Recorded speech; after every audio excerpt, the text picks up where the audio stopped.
Good morning, and welcome to My Take at the Lake this morning.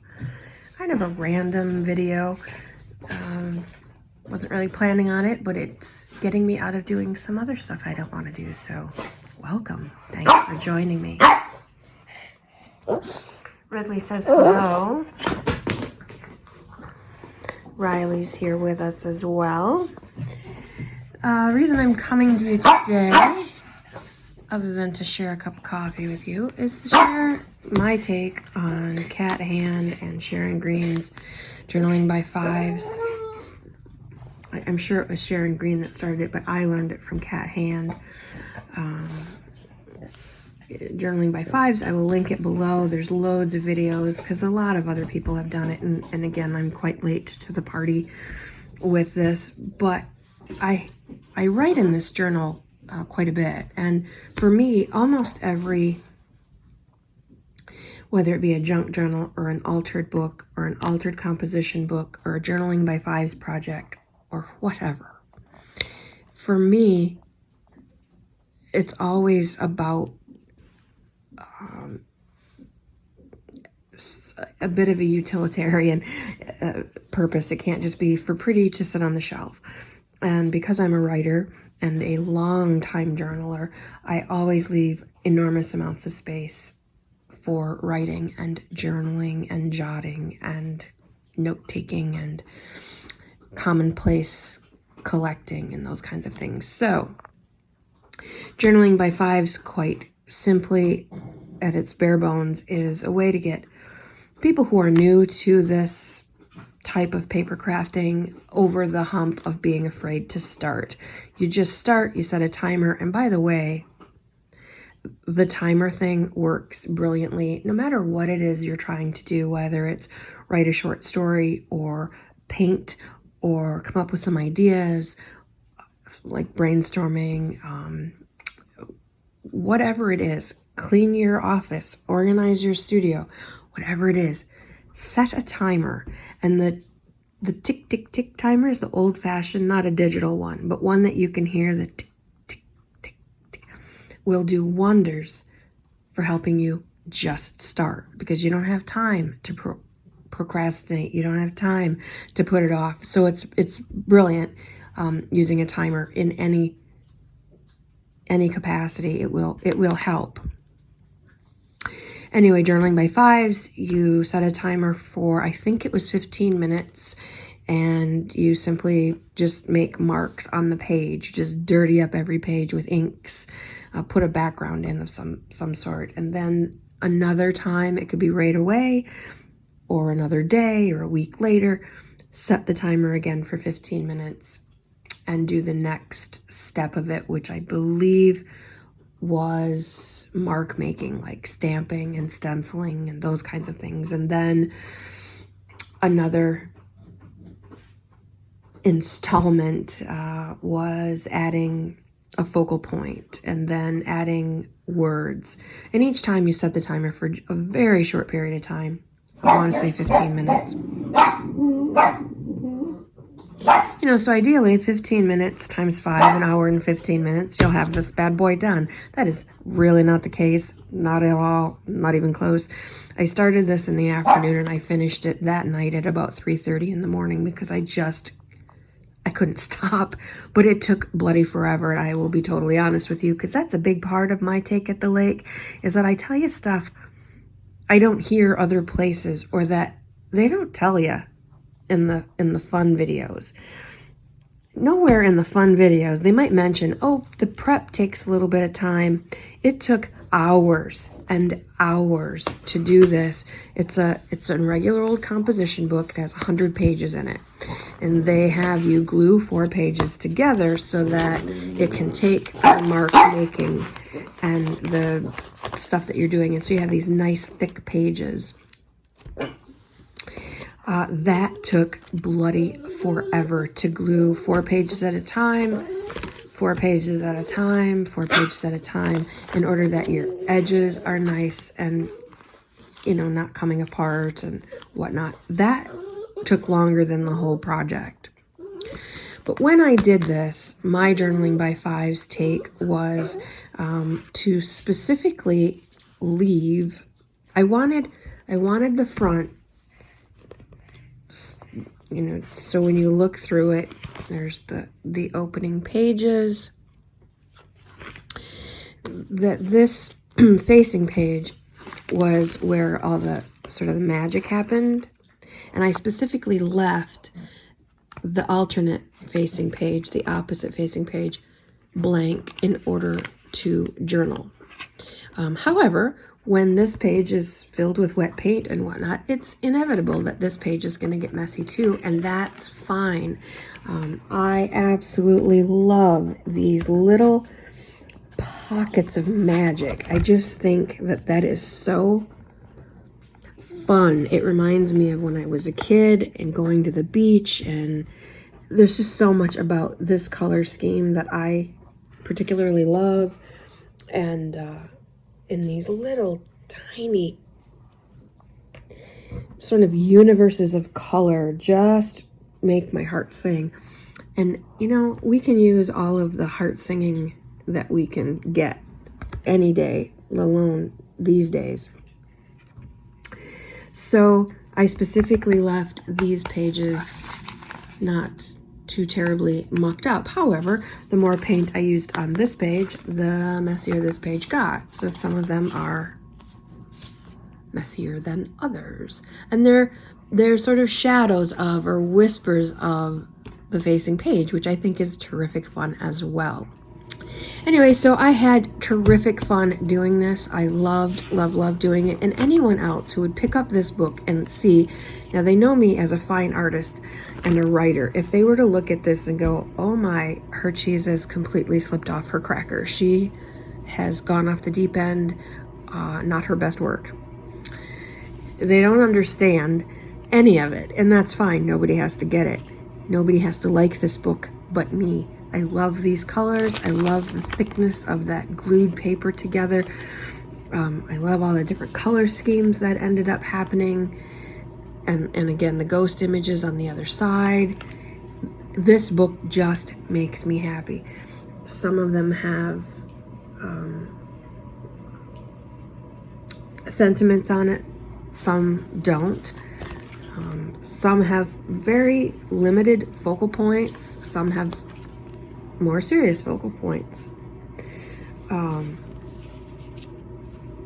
And by the way, I set the timer for 15 minutes and I gave it my all, but there's a lot of ground to cover in a book like this. And if it took me a half hour, well, it took me a half hour. If it took me 45 minutes, well, it took me 45 minutes. That's okay, because I enjoyed the process. I thoroughly enjoy the end result. Again, more pockets of these, you know, the stuff that you just can't ever replicate. And it's just yummy on every level. The side view, you know, of it closed it just makes my heart sing again. This front is, I was doing some of Cat Hand's index card, you know, backgrounds and things like that, and just happened to be perfect for it. A fussy cut image from someplace or another. Not much into butterflies, but there's two in here. The center fold is where's my center fold? It's gotta be close here. There it is. Second act. It's all about transformation. A story of transformation. That's all creativity is. It's transforming. Transformative on every level. And so what better image than a butterfly metamorphosis image, etc. So again, I left all those side pages blank with the full intent of writing in them. Now, I primarily write left-handed, and I don't know why I didn't put this upside down, because I knew that these pages, when I started my journal, they're upside down. It's just way easier for me to write with my left hand on this page this way than it is to try to get over here. And so on all of my journals that don't have spiral, sorry about my sleeve there, doing this without the use of my camera holder, I apologize. This is supposed to be a quickie. But for my journals that aren't spiral bound, where I can just completely get to the page, I always just flip it upside down and write this way. It works for me. And so this book is all about creativity. This is just a creativity journal. I write about projects that I want to do, or how good it feels to be creative, and thoughts on the creative process, and whatever it is creativity wise, because maybe you know this, maybe you don't, but I teach creativity and idea generation, creatives for quote unquote non-creatives. I don't particularly believe there's any such thing as non-creative. Being creative is why we're here. It's the entire point of our existence, is to create and move us forward, and create and move us forward. So I have an entirely different channel and a podcast called The Lake is My Muse, creativity and idea generation for non-creatives. If you want to check that out, I'll link it below. But so specifically, creativity is a big part of my life, not just with my paper crafting, not with just this particular channel, but in everything that I teach. I teach the creative process, whether I'm teaching composition class in a college atmosphere, or I'm one-on-one coaching someone who's trying to be a better content creator. Whatever it is that I am doing, teaching, sharing, I always teach creativity and idea generation and that sort of process as I go along. And so creativity obviously is a big part of my existence. It's in every part of my life. So while I'm writing on this side, I have this beautiful, just gorgeous, fun stuff to look at. And again, you might look at this and think Walt Disney threw up in my book. That's fine. You don't have to like my colors. You don't have to like anything about this. The point of it was to not overthink it, just to get marks down on the page, just to get paint on the page, just to get marks on the page, to pick a focal point sort of at random. Some of this you have to have prepared. And I love writing over and through the images that show up. Again, look at the beautiful spectrum that is in this particular. Oh, so beautiful. And as I go along, I note that, it's these little pockets of joy that make us okay with continuing, right? These little, and the more that we notice these yummy little bits in our day, the happier we're going to be. It's a simple thing, but not always easy. It's not complex at all, but it's not always easy. So there's lots in this particular video. I just wanted to share my take on the journaling by fives. Again, I learned it from Kat Hand, but I believe Sharon Green originated it, and I will put links to both of their videos below. Try this.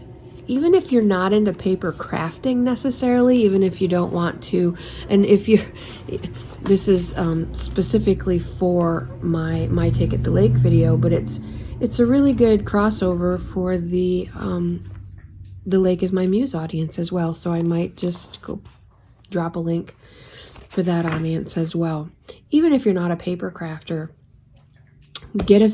these are 88 cents full price at Walmart. I mean, you cannot beat it. Get a couple of glue sticks. You're going to need a few. Get the big ones if you can find them. Grab some old magazines. We all have either markers or craft paint. Sorry, that was a stupid view. We all have markers or craft paint lying around. Index cards are cheap. And just revisit that kindergarten paper tearing, paint throwing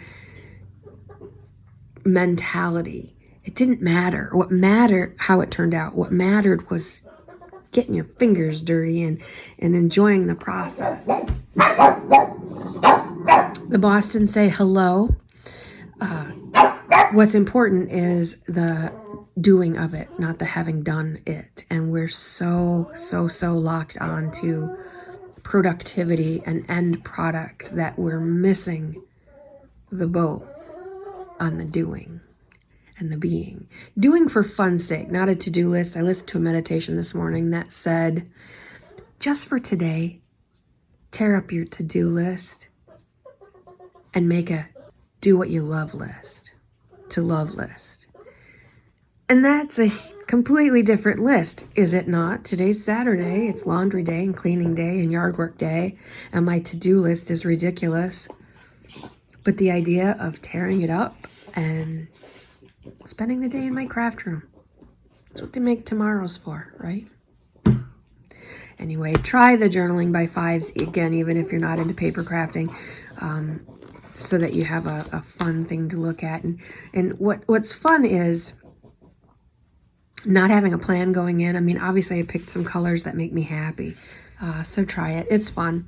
Thank you so much for spending a few minutes with me this morning, and I hope you have a fabulous, fabulous day. Take care. My Take at the Lake, out for now.